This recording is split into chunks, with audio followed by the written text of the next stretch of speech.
Hello, everybody. Welcome to Profiling Evil Live. I'm Mike King. I want to say right out of the gates, I'm sorry for the late hour. I know it's late for some, it's early for others. And thanks for joining us tonight. I'm still working a day job, so I have to just work around everything that is going on in life. I hope everyone's doing well. Wendy Henschel was the first one up today. Kitty Coo. Uh, Gosh, great to see y'all. A lot of interest still in this case, and I this week I did a video on Anna Walsh. Didn't do that well, but I'm going to kind of do cases that I think are important. Some of them just don't get as much attention as others, which is really pretty darn sad because all these people deserve to have their cases looked at. Sasha McLean, thanks for being here. Diane Phoenix, thank you. Ether Bunny, great to see you all. Thanks to our channel members. Yeah, let's unpack that. I really appreciate those of you who subscribe. Please hit the subscribe button. And to those of you who are channel members, thank you. That little extra bit really helps. We're going to watch questions tonight, try to answer some questions. Looks like my legal counsel is here. Michelle Morris, good to see you. Thank you, Girl Friday. Crystal Wilson, let's see, Bambi Golden's here, JoJo Jones. And you know what? I got a note the other day saying, quit calling out people. I'm sorry, get over it. You guys are so awesome to me, and I just want to acknowledge when I can you. So thanks for that kind super sticker.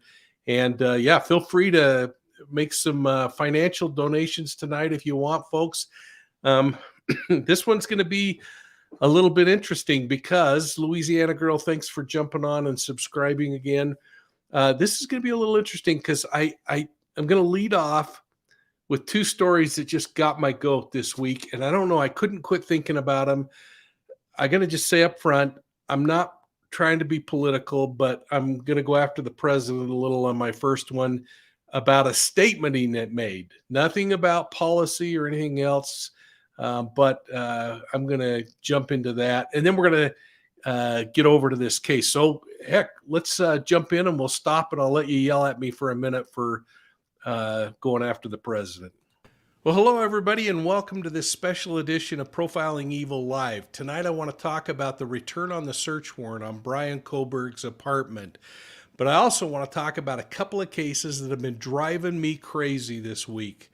We're also going to touch on the Anna Walsh murder, and we're going to look into that K-bar knife sheath and why I think it's so darn important.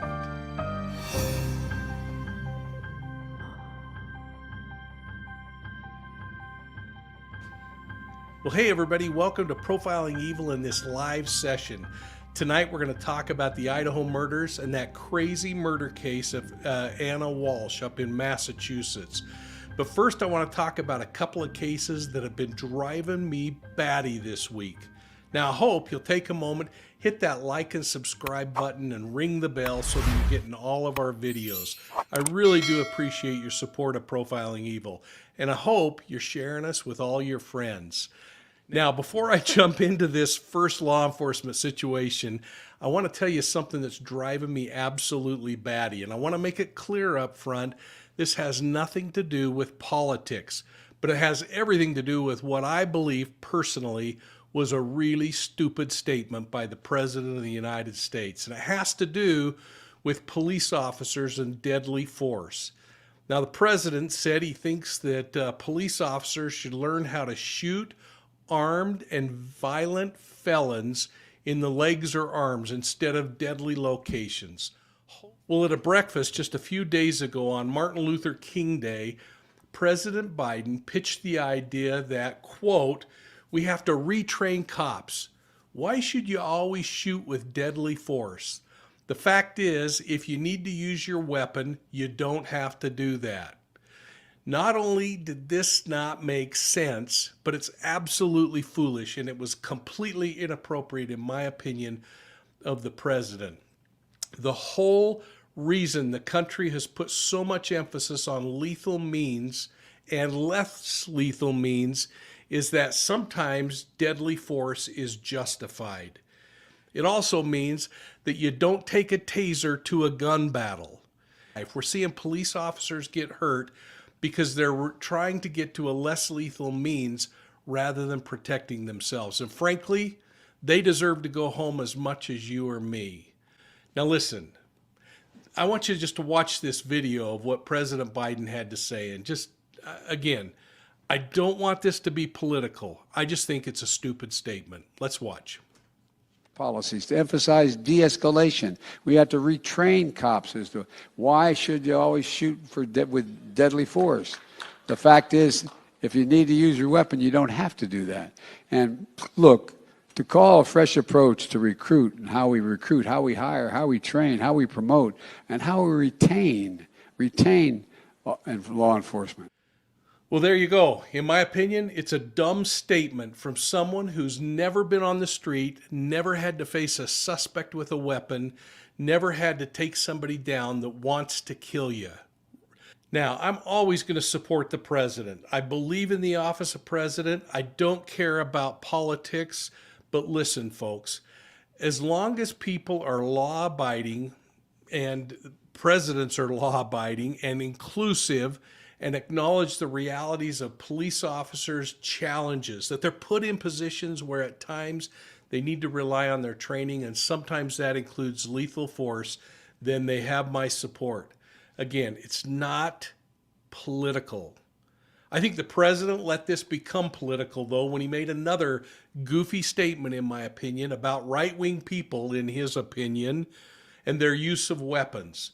Somehow, he tied the use of a military-grade fighter aircraft, the F-15, into the same bucket as sportsmen who use an AR-15. Those are semi-automatic weapons that people can buy commercially. I guess he wanted to say F-15, AR-15. I don't know. But sadly, I think the entire exchange was off base and inappropriate. And I'm going to play that for you right now. And ban the number of bullets that can go in a magazine. There's no need for any of that. I love my right-wing friends who talk about the tree of liberty is water with the blood of patriots. If you need to work about taking on the federal government, you need some F-15s. You don't need an AR-15. I'm serious. Think about it. Now, I'm using this as an example only because there are so many people out there that believe police should, in fact, shoot suspects in the arm or the leg if they are presenting lethal force against the police officer or some other person. I just think this is absolutely crazy, and police officers are getting injured and dying because they're afraid that the government or their local administrations won't support them. No, I believe that training is accurate when police officers are taught that if you're facing an imminent threat of serious death or injury to you or somebody else, that you can consider using lethal force to stop that threat. It's not to kill somebody, it's to stop the threat. You know, we were all so darn angry when police officers failed to react fast enough with lethal force when a gunman was going through Uvalde school. You can't have it both ways. You can't say, why didn't they go in there and just try to shoot this guy in the arm or the leg? Enough of that.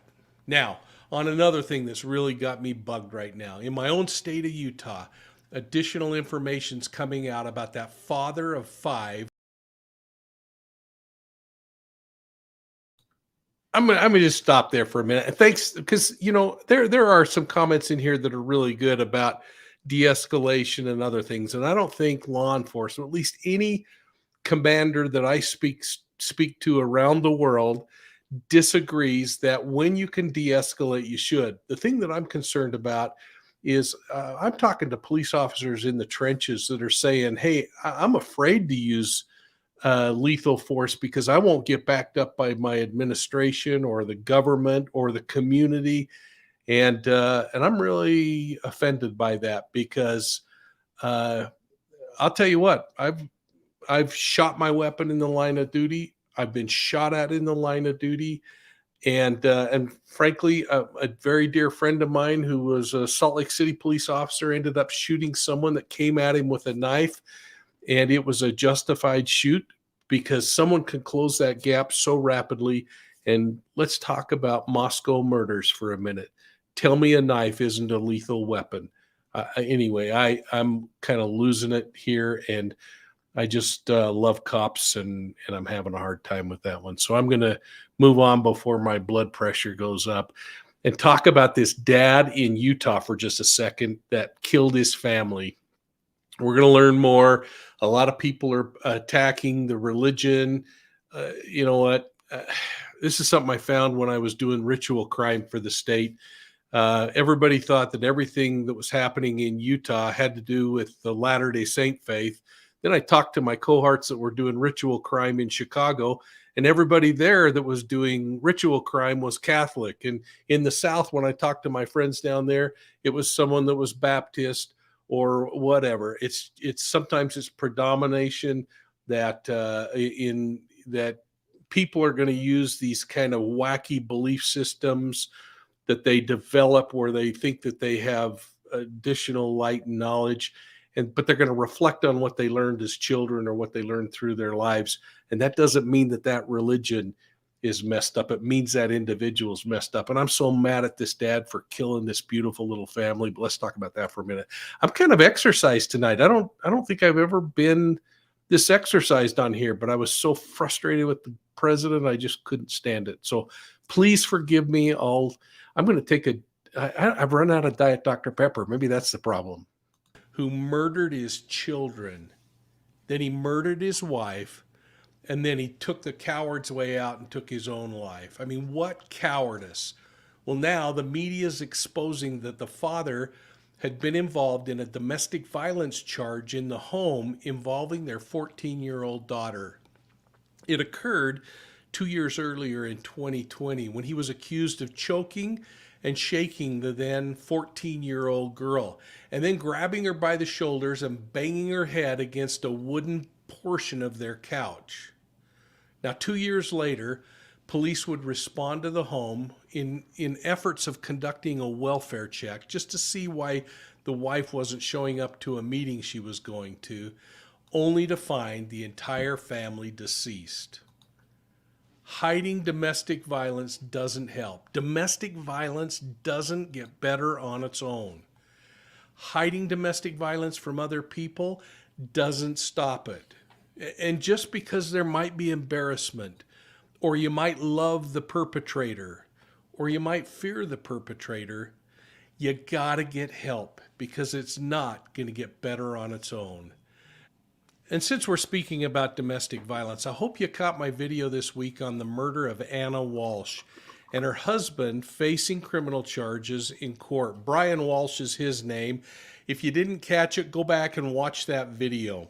Most importantly, pay close attention in my video as the charges are being read to this guy in court a few days ago. Walsh stands emotionless as every element of the charges are read.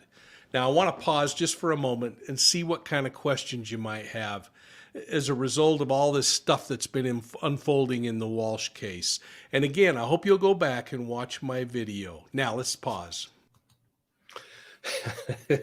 So I am so sorry. Number one, I don't think I've ever mentioned my religion or challenged yours, but I have mentioned that I hang out with the Buddhist monks and I go over to the mosque and I know the imam personally, and I know the rabbi, and I know the evangelicals and the Christians and the Hindus, and I've got this really great relationship with all these people of other faiths. And that's why another reason I get a little fired up is because just because some wacko who happens to be a member of some faith or happens to be a worshiper of Islam during 9/11, it's just so inappropriate when people lump them into and say, it's a pointing to that faith system they believe in or whatever. Anyway, I need to relax, don't I? That cat's meow. I should never be out of Dr. Pepper. I thank you so much. So, Anna Walsh, let's get down to the topics here tonight. Do any of you have any questions in regard to Anna Walsh in that case? I think we went through, please go back and watch that video. I went through all of the GIS, the geography of what happened. I think law enforcement did a great job on that. I think that the prosecution, a lot of people said how flat she was. It's pretty hard to hear in that courtroom, but they laid out a case that is going to be pretty hard if they've got the forensics to back up everything that they were putting, trying to hold him in jail. I think that guy's got problems, and it's going to be interesting to see what happens. Well, let's see. Let's see here what people are chatting about. Mostly, I love this because you're chatting with each other, and let's see here. Martin, hang in there. Yes, I am going to go to that. This is just seconds away from going into that. It's just, as you've caught, I was on a little bit of a tyrant tonight and ended up going a little south on things. So let's see. Yeah, coffee bar lady. I thought that was pretty interesting to watch the charges being read. And some of you in the chat room were indicating that you saw the only reactions you saw were him making some deep swallowing moves when they were talking about the body being desecrated in the way that it was. So Twin, your husband is a smart man. So not only for hanging out with you, but for drinking Diet Dr. Pepper. So yeah, it's a crazy deal. Ether Bunny, wow, thank you so much. Yeah, I appreciate you. And again, folks, the way you're all dialing in tonight and responding to things, the Walsh case does seem pretty tight, doesn't it? And again, thank you so much for that kind donation. Laura Flint says she likes it when I get a little out of control. Yeah, sorry. I try. That's probably now you won't see that for a while. I'll be ashamed of myself for a bit and try to settle down. Thanks, Kim. I seem calm when I'm mad. Avon Strand, thank you so much for that super sticker. Really appreciate it. You know, folks, some people get a little mad about people making donations. It really is helpful. So just know that it helps us pay the bills and do what needs to be done and try to help people. And somebody said I should remind you once in a while. Last year, we were able, I don't keep any of the money for myself other than like I dropped my mic and broke it, so I had to buy a new mic. But last year, we were able to help with Barry and 3 people.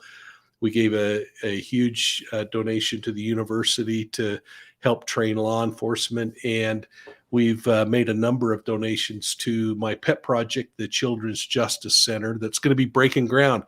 And by the way, I'm going to use this as a time to tell you, I'm coming out with the Zion Society, the book that I have, Deceived, an investigative memoir of the Zion Society cult, has now been, we're just finalizing all of the audio for a 6-hour podcast that will drop on our podcast platform. But what I've decided to do, because I've had a couple of people listen and say we ought to do it this way, is we're going to do it 10 nights in a row. We're going to play that podcast. We'll do 30 minutes of the podcast, and I'll bring on the police officers or the victims. And we're going to talk about the portion of the episode that we saw that particular night. And I want all of that to be a time to raise money for the Children's Justice Center.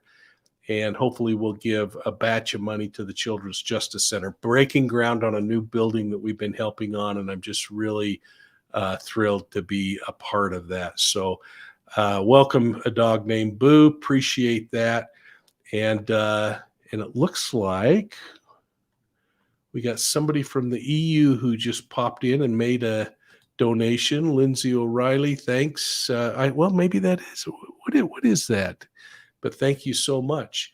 For those of you in London, I'll be there this weekend and through next week. So I might be doing a couple of things from London while I'm doing some work meetings. But now, so I don't get anybody mad because I'm rambling on too long. I'm not seeing questions about the Walsh case. Everybody's feeling pretty comfortable, it looks like. So let's get into what I really wanted to talk about on the Moscow murders. I just read Pamela just picked up Profiler. I don't know if any of you have ever seen that book. It's a book I was one of 16 profilers around the world. 14 were FBI profilers, and then me and a guy from Scotland Yard that wrote the book Profilers. And so that's neat. I hope you like that book. Anyway, so let's get back to work, should we?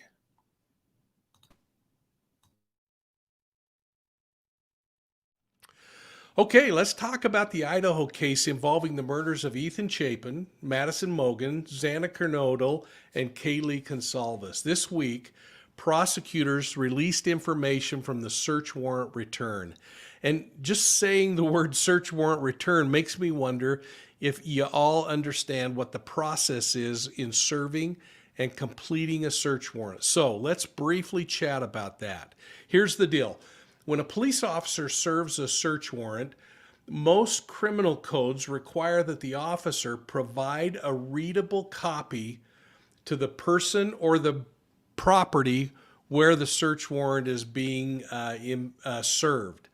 Now, the time in which these searches occur can be based on the investigator's ability to convince the court that maybe there's a risk against police officer safety or a risk to the people living inside the place that's being searched. Or the officer might be successful in convincing the judge that evidence is going to be destroyed. All of these are affectionately called a no-knock warrant by cops. Thank you so much, Snix. Allowing them to serve this thing awesome. day or night. Now, in most cases, the warrant needs to be served within 10 days of when the judge signs it. And that can vary from state to state, so don't hold me to that.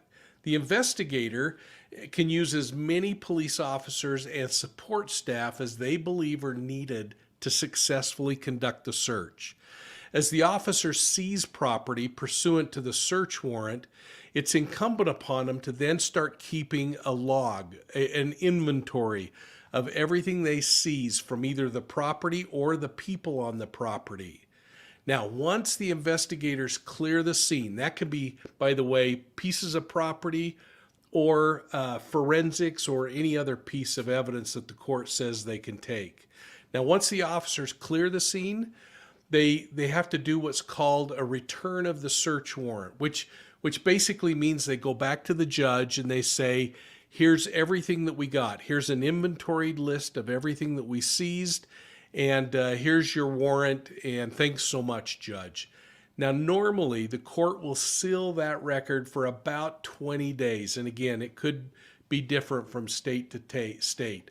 But in this particular case, that might explain why it took so long for us to hear what was in the return based on when this was served. And we know that it was served quite some time ago. So in rare cases, we can see the defense or the prosecution arguing that the return on the search warrant should remain confidential. We saw it in this case for a while when they said it could pose a threat to an officer or something else. I still can't figure that one out unless it was somebody working undercover or something like that. But that's what we know in the case of the Moscow murders, that law enforcement officers not only got that hold, but they have been commanded by the court not to even talk about the case. So information's been pretty slow in coming up. Now, the warrant return included the fact that the police officers collected a nitrate-type black glove, a Walmart receipt, Marshall's receipts, dust containers from a vacuum. That's going to be important because they're going to go through every item that was collected in that vacuum. 8 possible hair strands. One Amazon TV stick. That's going to be interesting to see what forensically they pull there. One possible animal hair strand, and everybody's saying it's got to be the dog. Don't even know if it is an animal. Could be some other kind of animal and not even a dog. So all we know is it's an animal hair strand, potentially. 4 other possible hair strands. A computer, a collection of different kinds of evidence that they're going to test, like a dark red spot. They haven't tested that at the scene, but they will. I'm sure they have by now, probably. They cut some pieces out of an uncased pillow that had some reddish brown stains on it. Could have been a bloody nose in the middle of the night. Who knows? One stain was tested. Now, and the other one was the top and the bottom of a mattress cover that have multiple stains on it. Police also went over to Washington State University and searched the office, the teaching office, that Kohberger shares with two other teaching assistants, but they didn't take anything there. But here's the interesting part of the warrant as far as I was concerned. It's what police were told to look for, because it takes us back to that crime scene and the little bits of information that we learned along the way. Number one, police were instructed to seize anything with blood or fluids on it, body fluids, any dark clothing, any masks, any knives, any sharp objects, shoes that had a diamond pattern in them, anything like that, anything data-wise that would show something that would support there were searches on that King Road address. The electronic devices, passwords, bills, any trace evidence from people or dogs that they found, all the kind of kit and caboodle. Now, I don't know that there's any real value in us speculating tonight on each of those pieces collected. There is enough speculation going on out there. And I guess the thing that I would just encourage is to keep looking at it and saying, this is what we know. Possible hair strands, possible pet strands, possible animal strands, dark spots. Nobody said blood. Nobody said the dog's hair was collected. So let's just kind of keep all that in perspective as we go through this. The thing that I think is important is the things that had much more to do with behavior and some of the dialogue that we've discussed in the case. But one piece of behavior that hasn't been talked about that I want to talk about tonight is the location of that K-bar sheath, the knife sheath, on the bed next to the victim. Mike King, as Lauren mentioned earlier this hour, do you agree? Do you think that the fact that the sheath is found in the upstairs bedroom, that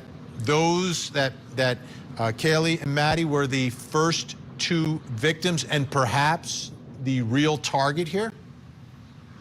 You know, that's a tough one to think about. It may be that he got disorganized as he went through this whole thing, and that's when he left it behind. And as I was listening to this description of the knife being found there, I had this flashback of sitting in San Quentin prison interviewing a kid named Brandon Wilson, who murdered a little 9-year-old boy down on the beach in Oceanside, California. And he talked about, Vinny, just that physical reaction of pulling the knife out of a sheath before he murdered this little boy.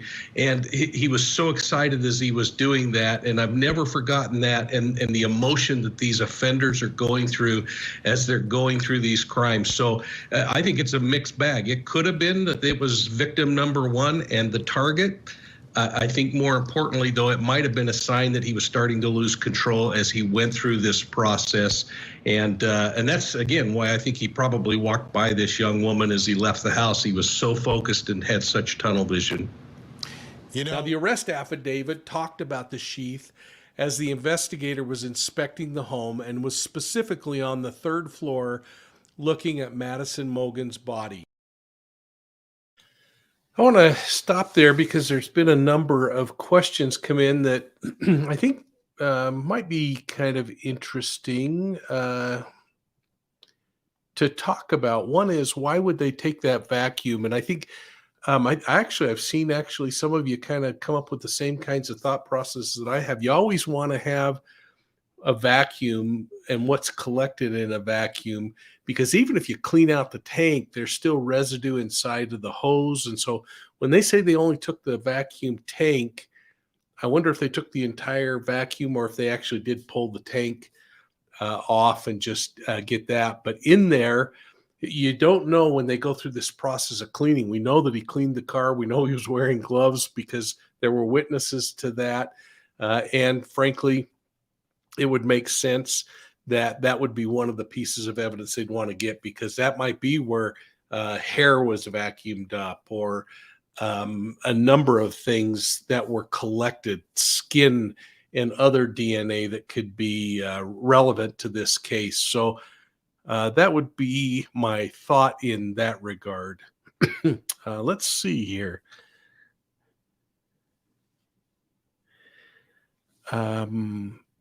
Gosh, there are a bunch of questions. I'm sorry, I might be missing. Yeah, so here, yeah, you're kind of saying exactly what I'm wondering too, Glitters Forever. Why take the vacuum tank but not the roller brush? And I'm saying, I mean, more importantly to me is the inside of that hose, because you think about the amount of static. Number one, the air is dry because of the vacuum, and what could be collected on the inside of that hose and the entire assembly, where anything that's collected, that debris passes, is gonna be hung up. And so I think you ask a really good question that would be interesting. And maybe they did, maybe they swabbed it all and then just kept what was collected in the basin, because then they could very finely with a microscope go through everything in there, especially if there are hairs in there. But again, you know, they just say hair-like, something that looks like hair. So we don't know what that is. Now I'm going to spend quite a bit of time talking about this knife sheath, because again, a lot of folks are commenting on the fact that it was on, according to the affidavit, her right side. And Chloe J, thank you so much for that super sticker. I'll tell you what, I don't know what right side means, but everybody's theorizing. And you know me, I'm always kind of like, hey, let's ask a couple of additional questions. So let's jump back into this. The officer said, quote, "As I entered this bedroom, I could see two females in the single bed in the room." So he would have entered and been able to look. Both Goncalves and Mogen were deceased with visible stab wounds. So the question is, were they face down or face up? We don't know yet where those stab wounds are. Maybe some people are theorizing, but I haven't heard definitive answers yet.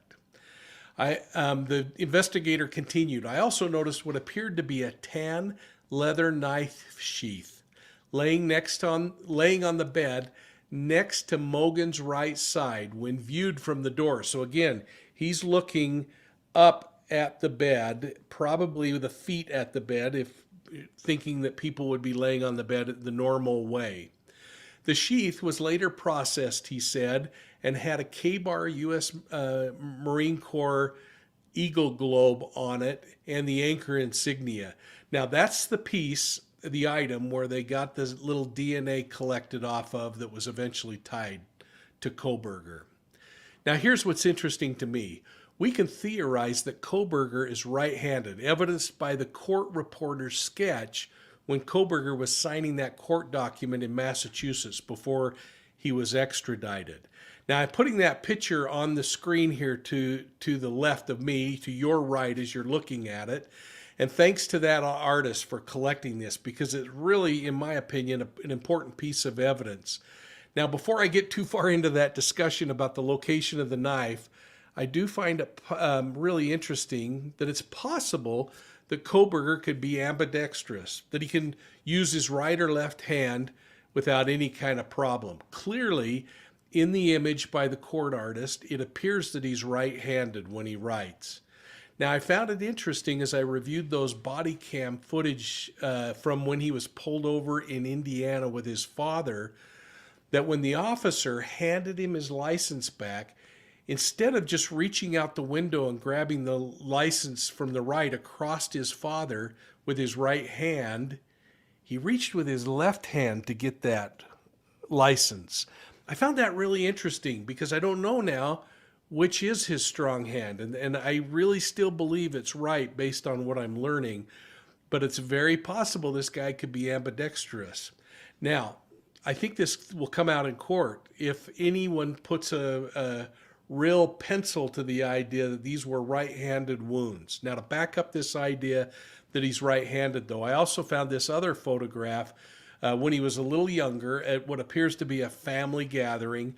Kohberger is in the scene holding and raising a glass with his right hand. Again, this is indicative that that's his strong hand. But again, I don't know. Now, I want to stop there for a second because there are a couple of questions about the hand right and left. Was he hiding his right hand? I don't think he was hiding. In fact, when you look closely at that footage from the body cam when he was pulled over, you can see him with his right hand down on the console in between and on his leg as he's talking. So you get a pretty good view of his hand, and you don't see anything remarkable there that jumps out. Because I'm like you, I was one of the first things I wanted to do is see what was going on with his hands. But again, I want you all to just think of yourself sitting in a U.S. made vehicle. So those of you in the United Kingdom, just do it with a mirror, I guess. But he's got the steering wheel like this. This would be his left side. This would be his right side. And the officer was out the passenger window, out the right side. When the officer reaches in with the license to hand it to him, he doesn't use his right hand to get that. He swings across with his left hand to get that. And I don't know, that kind of bugs me. I'm still a little troubled. Could it be he had a shoulder injury or something that wasn't quite right? I don't know. And maybe we'll learn all that. But looks like a batch of you have left and right. And some of you say you're ambidextrous, and heck, it's just fun to use a big word like that, isn't it? Let's just jump back into this. And I don't know if it's the hand he would hold a knife in. If in fact this guy is responsible for these murders, and we have to continue to say that he is alleged to have committed these murders. Now, this is why I think all of this is so important. I'm theorizing that if this is his right hand, strong hand, the hand most capable, it would make sense that that's the hand that he would be holding the knife in. Now, that said, we could argue that he could have used his strong hand to control the victim, and then either with a slicing motion or a stabbing motion, then use the knife with his left. It's really hard. And again, the danger of theorizing without having more information. And that's going to come out in court, I think. But this is why it's so darn important that we understand which hand he would have held the knife in. Because I think when we start looking at all of this information, now that I've laid this groundwork, let's take a look at this image that I'm putting on the screen of the bed with an individual on it. Now, we know there were two girls in the bed, but I'm just going to use one to kind of clean up the image and make it a little easier to clarify my point here. Here we go. In order for that knife sheath to end up on the left side of the victim, which is their right side if they're facing up. Are you with me on this? If the victim is facing up and the knife's on their right side, that means it's right here. If they're facing down and the knife's on their right side, it means it's on this side over here. I hope that's making sense. And I'm going to put this other image up to show the knife sheath on the other side as if the victim were facing down. But now let's get back facing upward. There are a lot of people who sleep face down. Someone trying to get away from someone might jump into the bed face down. It's really hard, and we're just theorizing without anything to back it up. We're going to have to wait until they come back with an idea of which way the bodies were facing and where the wounds are, because that's going to tell us where the assault happened. Now, for this particular discussion, though, think about if someone were right-handed, they are usually going to pull the knife from a sheath held in their left hand so that the knife's exposed. And as I thought about this today, I had this flashback of interviewing a killer, a budding serial killer in San Quentin prison by the name of Brandon Wilson. I came to know Brandon Wilson. It was actually the first time I met Chris McDonough of the Interview Room, because Chris had handled that case initially, and I was doing a study on the serial killer aspect after the fact. In San Quentin prison, Brandon acted out how he murdered this child, and he talked about it, and as he put on this theatric display of how he did it, he said, I pulled the knife. I had to have the blade and the sheath facing just right so that I could pull out that knife before I killed this little kid. I think that this predator probably went through that same fantasy process where they worked through it. And I don't know if it's helpful, but I'm going to play a little clip from when Brandon confessed to McDonough at the time that these murders happened. And you'll see him acting this out and pulling the sheath. I want you to think about that as we continue on. Like that. Is that where you had it? I had it right here. Okay, that's cool. Then what happens? Take it out like this. Right? I got it all figured out. I got it put in the sheath the right way so the sharp end is here. Right? Okay. Go ahead. Slow down. Okay. I go up behind her. Go ahead, show me. Grab him like this. Right? I take him like this. Right? And you let it have it. Yes. Then what do you do? Now, this could explain how that knife sheath ended up where it did. Again, if she were facing upward, it would put the knife sheath on the right side, as indicated by the arrest affidavit.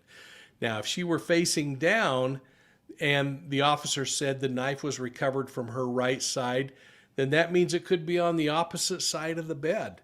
And so, again, we're just theorizing.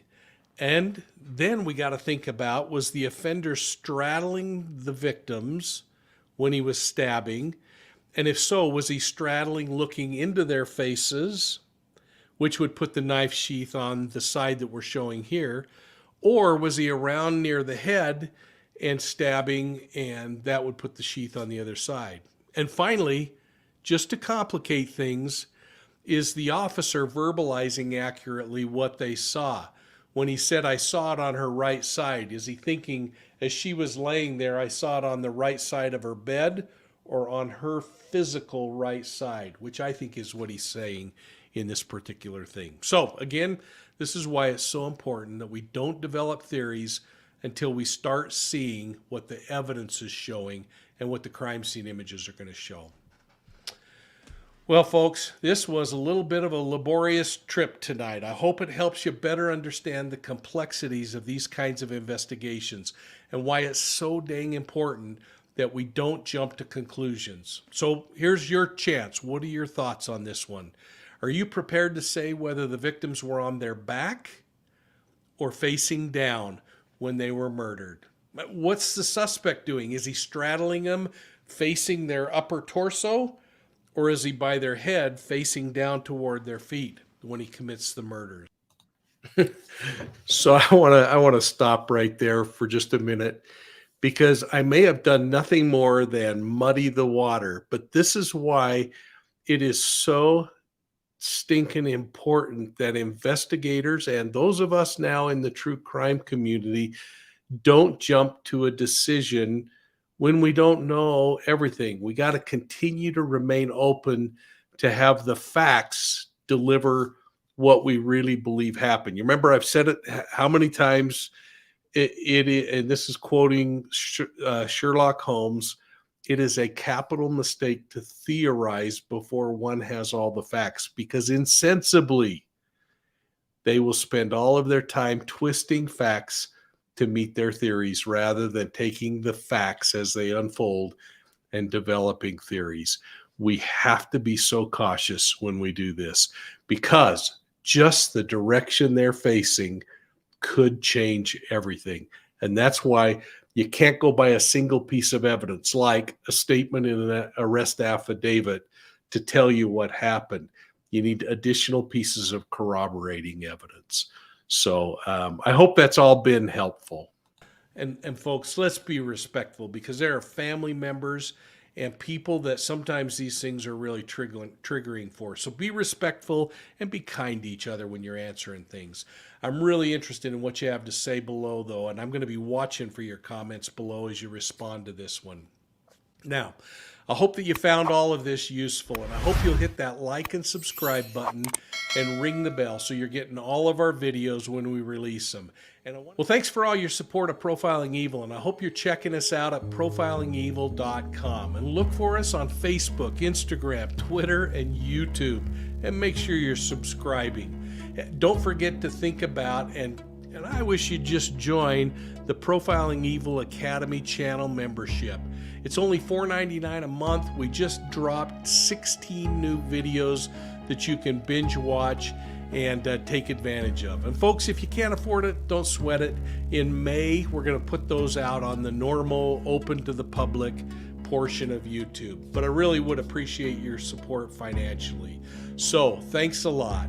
Hey, really appreciate all your support of Profiling Evil, and we'll see you soon at the next crime scene.